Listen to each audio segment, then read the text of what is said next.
that threw me away. My wife will know how to recycle.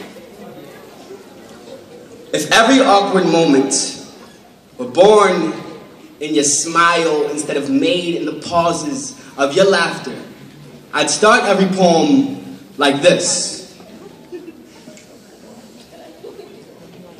So, tell me, what is it like to love something until it rips the commitment right out of the relationship? A love, everything you're not type of love, an opposite type of love, a set up for her type love, and it's okay because it's love type love. No matter how unconditional it is, too many blows to the heart can kill you. You, the girl in the audience, has been done since the start of the relationship. It finally began once it ended. The girl who chases men who love like funeral homes and then complain how they're deadbeats. It's funny how one can be sucked so far into someone else's life that they begin to look like that person. They say dating a poet is like committing mental suicide. How little they talk about their feelings and seem to figure out everyone else's. It's odd how our words roll directly off our tongues and into their mouths, so they start to feel like theirs. The only reason why I observe things is because I barely look at myself. They get tired of hearing my voice. So tired that this, what we have, starts to feel more like a stage, something you get off of instead of into. So consider this poem an icebreaker.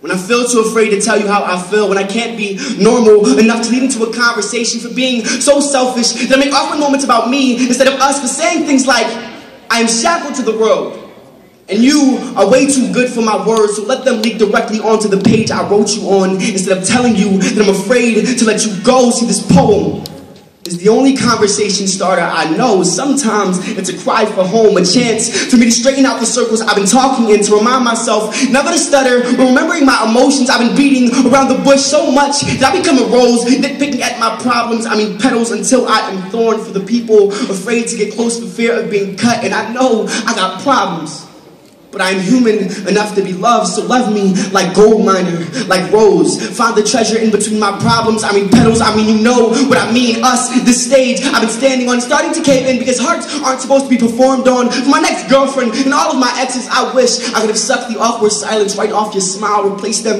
with words that you think are yours, just so every conversation wouldn't be as painful as our last one. But I'm just me, the guy who dates the girls for the wrong reasons. He's too afraid of himself to be committed. That guy that isn't afraid to fall in love. And if he doesn't, he gets right back up into it. The guy that dates the girls that claim I want a fan, can't find closure in what I say in the simplest ways, but still snap to the truth in my writing. The ones who tell me they don't think I love them, not realizing that I'm showing them how to love themselves. And I know I'm confusing, but no one ever told you to listen. And just to make this poem more aimed at you, I'm not saying you don't care. I'm saying you forget how deep caring gets in attempts to convince me that things aren't as deep as I make them. And maybe when I get older, when I meet the girl of my dreams who has way too many poems about her to write down on my rose petals, the one God has for me, I find something to talk about in her awkward silence, just so I don't have to start every conversation like this.